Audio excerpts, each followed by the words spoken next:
Welcome to the Business Leadership Series, where we engage with leaders who are making an impact on their worlds and who want to share their knowledge and experience for your personal and professional growth. The following interview is designed to inspire you to become the best leader you can be. Your host, Derek Champagne, is the founder and CEO of The Artist Evolution, a full-service agency building successful brands, marketing tools, and campaigns, and also the author of the best-selling book, Don't Buy a Duck. And now, let's begin today's Leadership Series interview. Welcome to the Business Leadership Series, where our goal is to inspire you to become the best leader that you can be. I've got a great guest today, Bobby Albert. He is the president of Valuesdriven Leadership, and he has a passion for helping other leaders build inspiring workplace cultures through value-driven leadership. Bobby, welcome to the program today. Well, thank you very much. I'm very excited about being on this and look forward to our discussion today. Well, I've been reading several of the topics that you consult on, and each one is more intriguing than the next for me. So why don't you start at the beginning for us about values-driven culture? What does that mean to you? Well, culture is, it's really about people. No matter if you're talking about the culture of our country or the culture in an organization, it's really about people. And what I've discovered is that, because I often get asked, well, what does culture look like? And that's a pretty hard question to answer. And the best way I can describe it is it's kind of like the wind. And I mean, has anybody ever seen the wind? No. But when I'm sitting in my office looking outside my window, I see the leaves. The wind's blowing. I know it's blowing because I see the leaves moving in the trees and the bushes, shaking and things of that nature. But what we see is the effect of the wind, but we don't see the wind. And culture is a lot like that. And that's the reason why culture is so hard to define, because it is like the wind. That's fascinating. So tell me, what does it mean then for values-driven leadership? What does that look like? What does a leader do with that? Well, I've used an illustration before. It's kind of like a tree, and culture and the leadership aspect of it. In other words, if you think of like a farmer, for example, when they plant a tree, they water it, they cultivate it, they prune it, and what happens is the fruit of the tree is the effect of that is from all of the hard labor of the farmer in doing all of the right things with that tree. And that's the reason why I say that culture is the fruit and not the goal. Because a lot of, especially today, culture and engaging employees is a very popular thing. And like, let's take like in Silicon Valley, where there's a lot of people that are competing for employees and trying to retain employees, very qualified people. Right. There's what I've been observing is there's this thought they end up making culture a goal, and rather than it being the fruit of doing a lot of the right things. And what I mean by that, there's this thought like, well, if we'll just bring in the break room a ping pong table and provide all the food and the beverage that people want to drink, and eat free and all those kind of things. But what's happened, they end up making it a goal, and they can't figure out why their people are not more excited about working there or more productive in their work. But if you go back to the tree, if you think of the roots are kind of really like the core values, the purpose. Core values, of course, being who you are, the purpose being why you exist, the vision, where you're going. And the trunk and the branches of a tree are really the leadership style. And what what I have experienced and observed is the best leadership style is a participative leadership style that I call engage to lead. And there's a particular tool that we have used in our company. We call it the 1, 2, 3. And what it is that before you, at the beginning of a decision-making process and before you make a decision, you ask yourself 3 questions, and that is, who can help me make a better decision, who is going to have to carry it out, and who's going to be impacted by that. And you get those people involved or someone that represents that group of people involved in the decision-making process. And that's where in my company, it was kind of like the secret sauce. But it took me, I can't say that I was always that way. In the earlier days of our company, I was always, I was this entrepreneur and I was Mr. Idea Man. And this innovator and trying this and trying that and, those kind of things. And so when I got an idea, this is the way I used to do it prior to 1989. When I got an idea, and I think a lot of leaders end up doing these kind of things, particularly entrepreneurs, is that I would come up with all of the questions and do the research and came up with all of the answers. And then I went to the management team and pretty well just said, look what I've done for you. And I had good intentions because I was thinking I was helping them because they had a lot of work on their plate and that they needed to get done on a day-to-day basis. But what was significant in 1989, I had a consultant come in and they did what now they call it a 360 evaluation. That was unheard of back in those days. And it was in preparation to attend a 3-day workshop that he put on.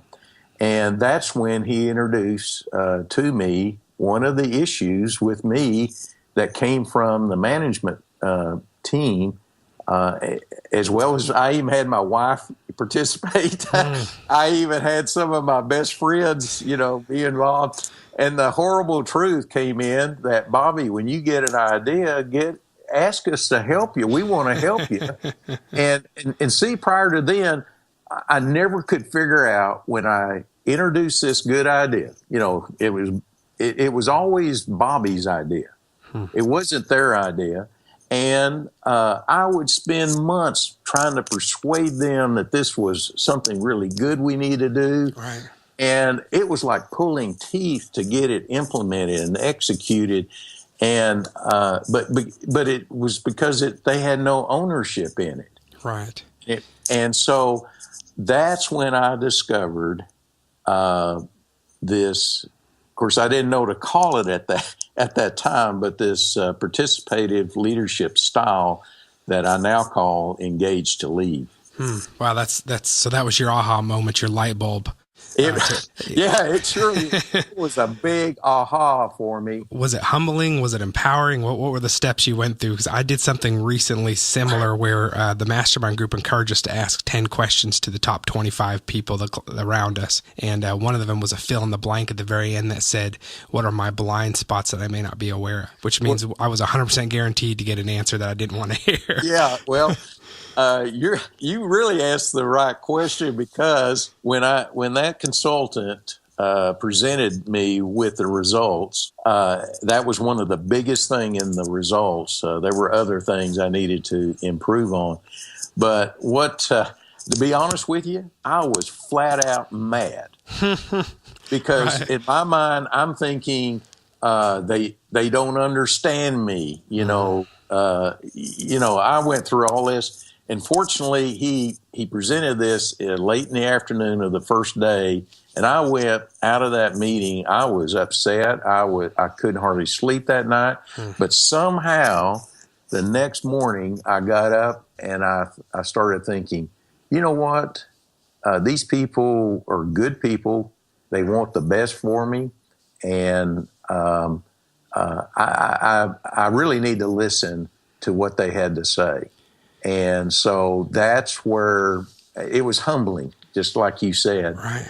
And that's where things really, our company really took another leap in delighting the customer and, of course, profitability. And I want to stay on that for one more second. I've got some other questions for you about it, but I want to encourage our listeners, if you haven't done something like this, I know that Bobby can consult on this and will give us more information as we continue the discussion. But I'll tell you that it's something you'll get angry about.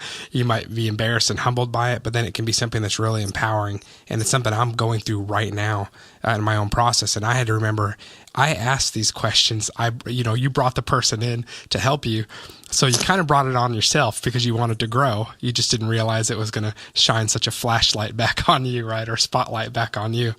What was it like for your team to see that you not only had engaged in learning those things, but that you were willing to roll up your sleeves and grow with them? That must have brought your team closer together.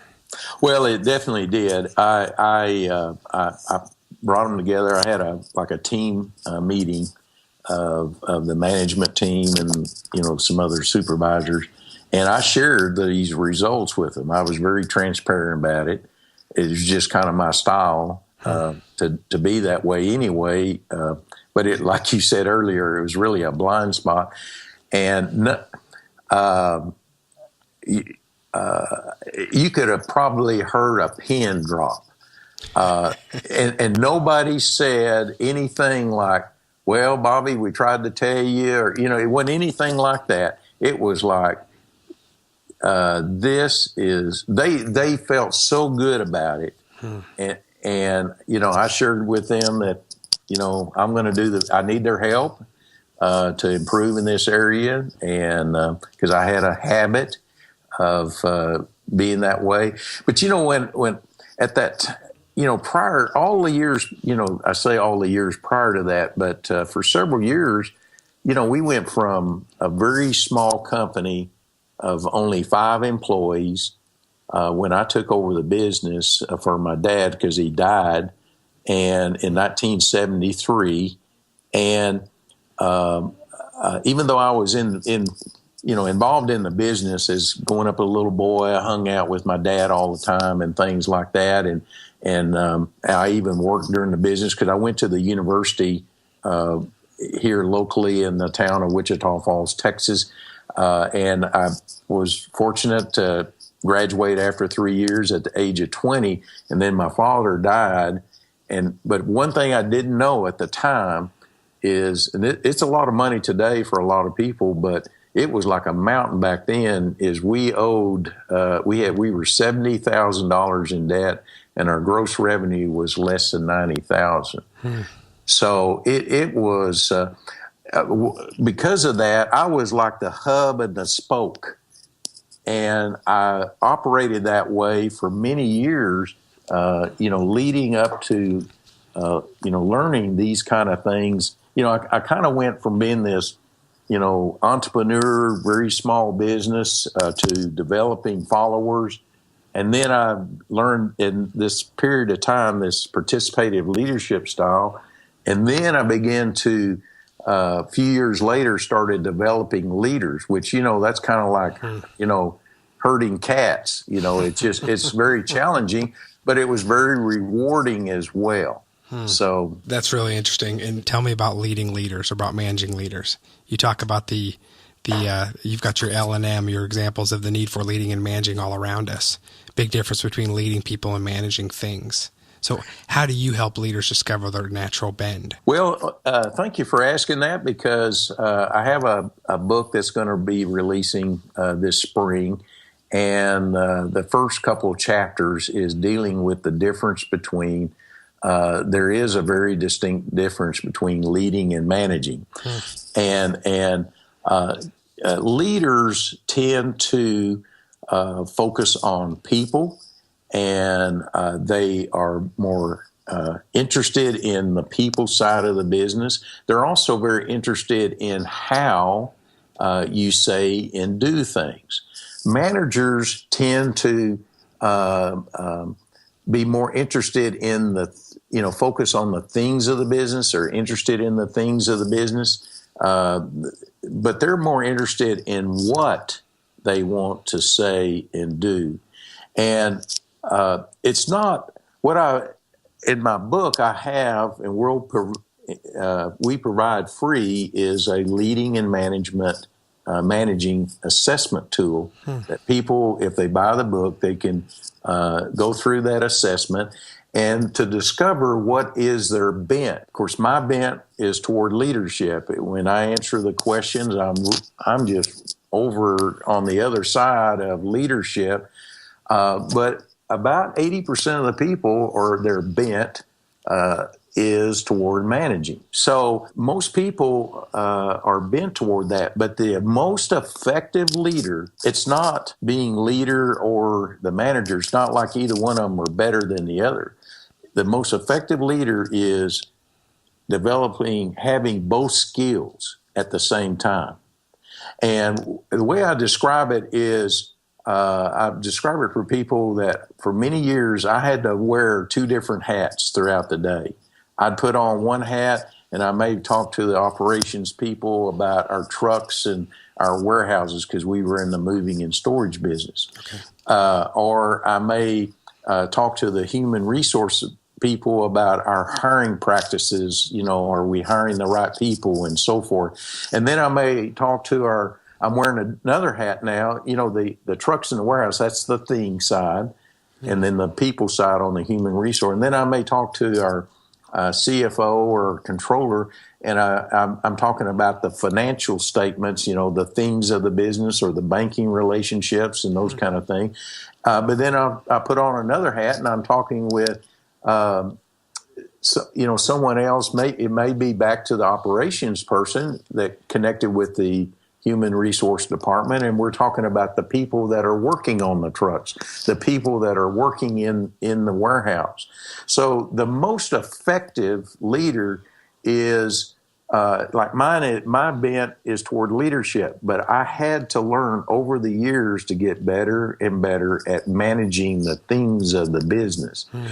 And the thing I also learned is, because I wasn't near as strong in the managing of the things, I had to hire people that had more strength in that area to complement me, and so that we could be successful in our company. That's great advice, and those of us that are in ownership or CEO or any kind of leadership position can understand trying to do that balance. Another thing that struck me earlier, and I can relate to it very personally, is, and I share this story when I talk about servant leadership and things like that, is I was an entrepreneur. I always liked to build things. And then I woke up one day and realized that I had a team around me that needed leadership and that I was managing. And so a lot of us kind of fall into the team as we grow. But my passion was not necessarily being a leader. It was to build things and build products and services. And so I think it's challenging sometimes. We're not all born with that natural, well-rounded leadership and management skills, especially some of the entrepreneurs that are wired a certain way with that visionary mindset. I feel like some of us are missing some of those natural coping skills, or they're things we have to learn along the way. So I love what you're sharing here, because it's much needed, and we learn the hard way a lot of times. Yes, that's right. So tell me about, customer service is really important to us. I know there's a correlation between that and the internal relationships. How do you gain and retain loyal customers, and what's the relationship to your internal organization? Well, that is a very good question. In our company, we had what we call our super objectives. And I do a lot of bicycling. You got to remember, I'm Mr. Idea Man. And I spent weeks just bicycling and thinking about, okay, at the end of the day, what do we really, what's the bottom line? What do we want to accomplish at the end of the day? And I struggled with it for weeks, bicycling, thinking about it, and those kind of things. And finally, it came to me that, this gets back to your question about customer service, is it boiled down to two things that we want to accomplish at the end of the day. And we communicated this on a regular basis with our employees. is to delight the customer and increase operating profits. Now, to us, delighting the customer, which is a kind of you don't hear that kind of word used very often, Right. but to us, it was great. To delight a customer is to we call it a triple E, giving a customer a triple E experience. We had these, and this is kind of one of the things that kind of made our company known as far as our culture, is we had these 8 button icons, and one of them was the triple E. And what it amounted to is giving a customer an experience that exceeds their expectations. So, often the term you typically hear is we want to satisfy our customer. Right. Well, if you satisfy customers, you just met their expectations. But what we were driven internally is that we wanted to exceed their expectations. And of course, the big challenge is selling high enough that they'll buy from you, but low enough that you can exceed those expectations on a regular basis. It's a delicate balance. It really is. And I can't say we were perfect at it, but it was something that we strove toward every day, is to delight customers and to increase operating profits. And those, out of all the things we measured in our company on our performance, our performance goals, is those were the 2 big things that we always measured. And even bonuses were based on how successful we were at delighting the customer and increasing operating profits. I love that. The word delight is not used as often. It's one that we've brought into our business as well. But you're helping me because we're newer to this part of it, and we also want to delight. What are some small wins? Can you give an example of some small wins that you've seen with clients or with your organization that were an example of going above and beyond or exceeding expectations? What does that look like? Well, this sounds kind of simple. But got to remember, I'm from Texas. I'm a simple man with a simple mind here. Simple is good. Yeah. This is just an example. Just take for the lady that took care of cleaning, the offices and the property and all those kind of things. When customers would come to our place of business, or even suppliers, she was a lot of times outdoors or near the front door, cleaning and things like that. This lady had no responsibility of taking care of customers, but she was one of the first people that would greet anybody that came to her, even, like I mentioned, supplier. Anybody that came to visit our company, and she was always had a big smile, and she always, like if they were, parked their car and they're asking, they're trying, you could tell, she could tell, okay, they're trying to figure out where do I go, kind of a thing. Right. Well, she would go over there and bring them to the office and introduce them, to someone so that get them to the right person. And she may be like cleaning the glass doors or something, and someone would come in, and she would always politely, welcome to come in and those kind of things. Those are just that's a simple thing to just give you a flavor of delighting the customer. And let me kind of pull in here about the suppliers, because going way back in the 80s, I wanted to treat our suppliers, I wanted to help them and equip them to be the best suppliers they could for us. And the reason why, because I knew if I could help them in providing a service to us to a certain level, that the ultimate customer that's paying us for their services they were going to be delighted. So that's how deep in our organization and the philosophy of which and the culture that we were operating under. That's great. And your team saw how authentic it was and believed and bought into it. Well, yes. And the neat thing about that, I make this statement, like what I saw in our people was what's in the HR term or human resource terms is discretionary effort. And what I'm referring to is people consistently gave over and above what was required of them. Now, this sounds real rosy and all that kind of stuff. Did we have people problems? Yes, we did. But we dealt with them in a way that our people knew for sure that Bobby Albert really cared for them. But also, Bobby had high expectations to perform to a level of excellence as well. Right. And that is a balance as well, making sure that when you have your values, that you do follow those.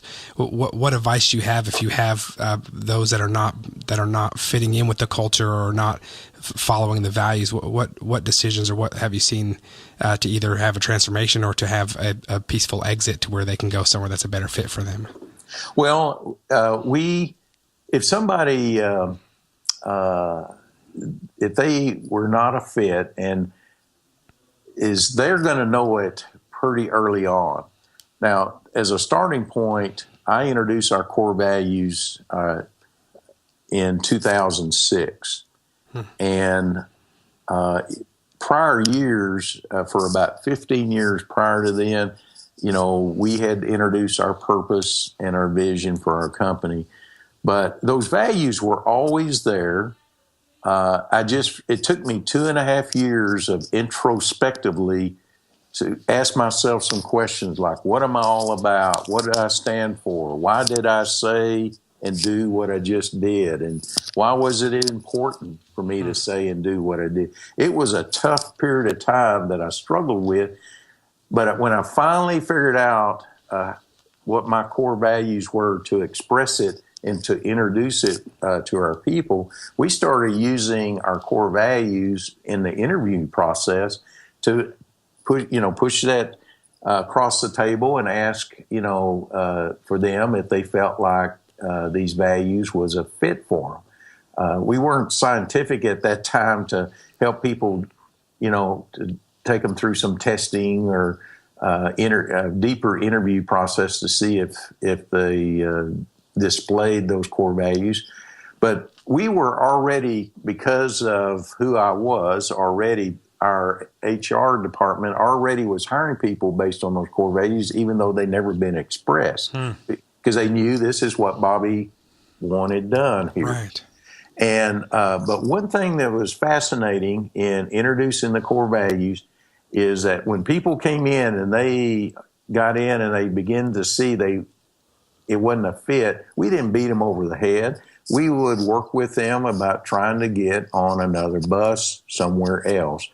And it was just kind of part of our culture is to help and show care toward people, because I'm thinking of the reason why I was so sensitive about that is because the kind of reputation that was going to leave in the, when these people left, how they thought about how they were taken care of, and they're going to tell a lot of their friends, especially if you look at the social media, now is about, especially how important it is, because if they had a bad experience, they're going to let the world know about it.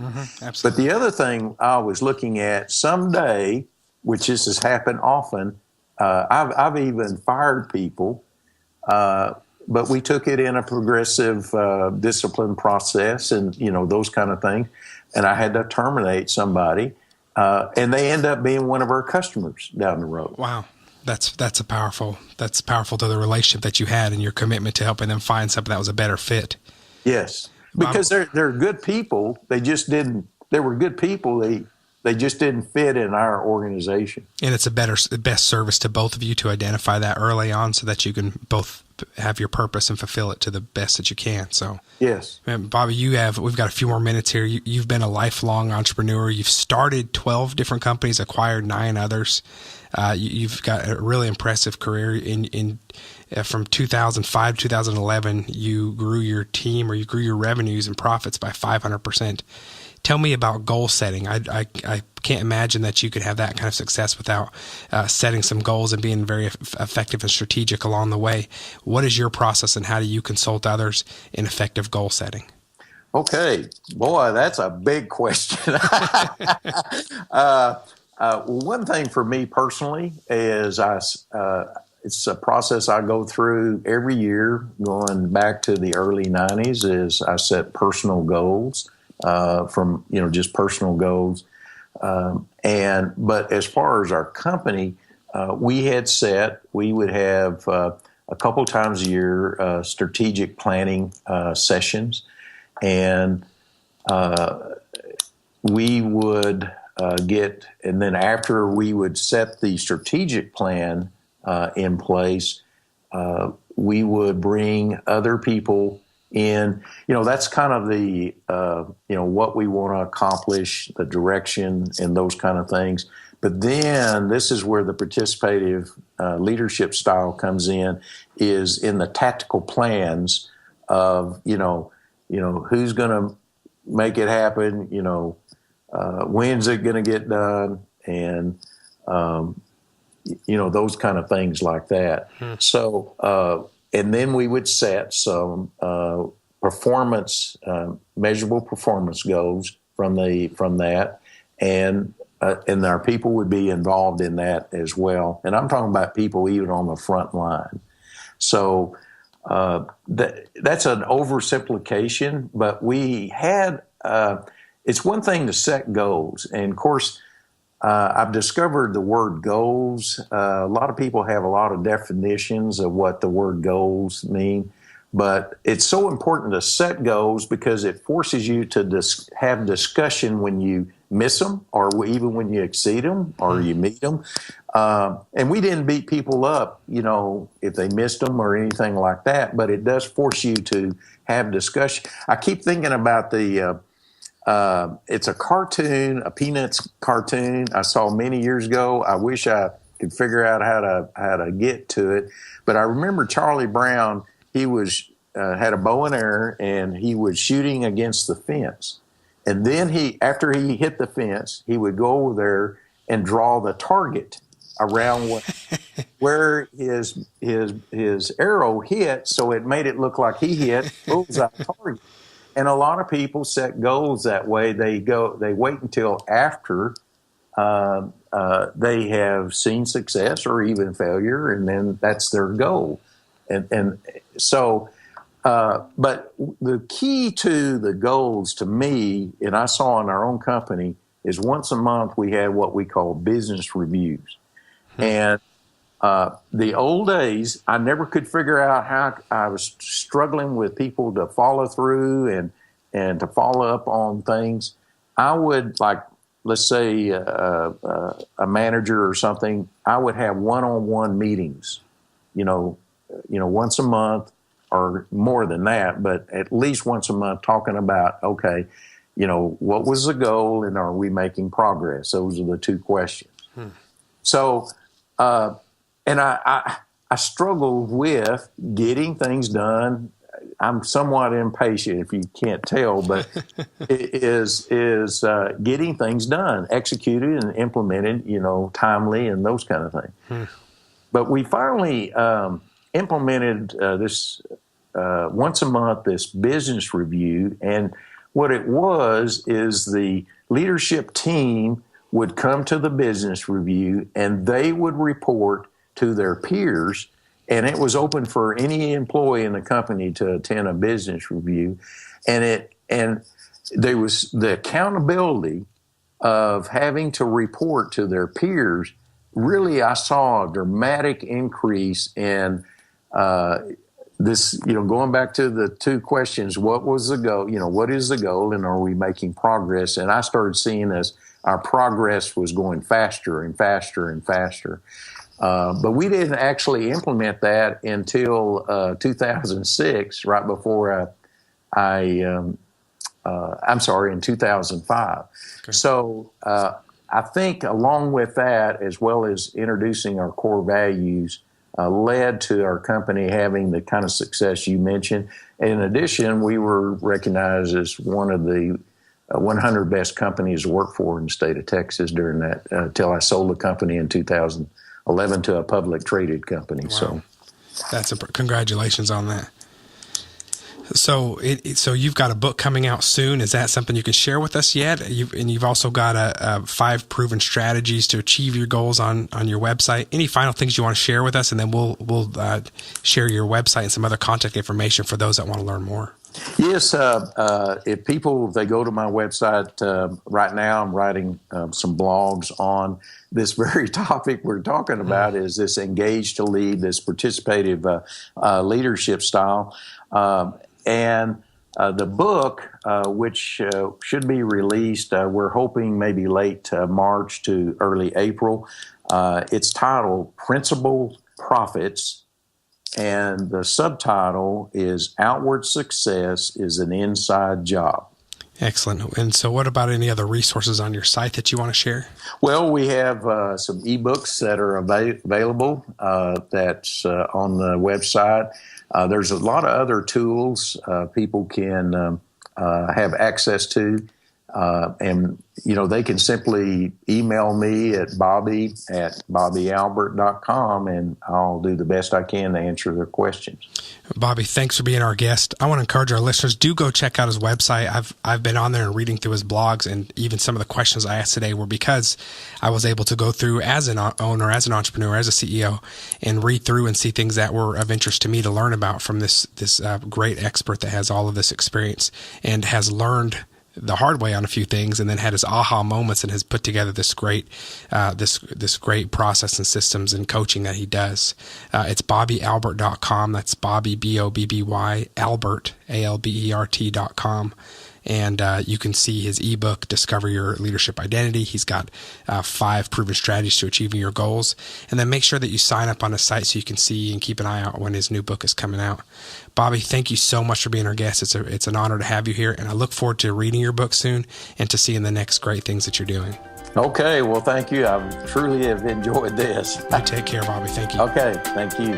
You've been listening to the Business Leadership Series, where we engage with leaders who are making an impact on their worlds and who want to share their knowledge and experience for your personal and professional growth. This interview was designed to inspire you to become the best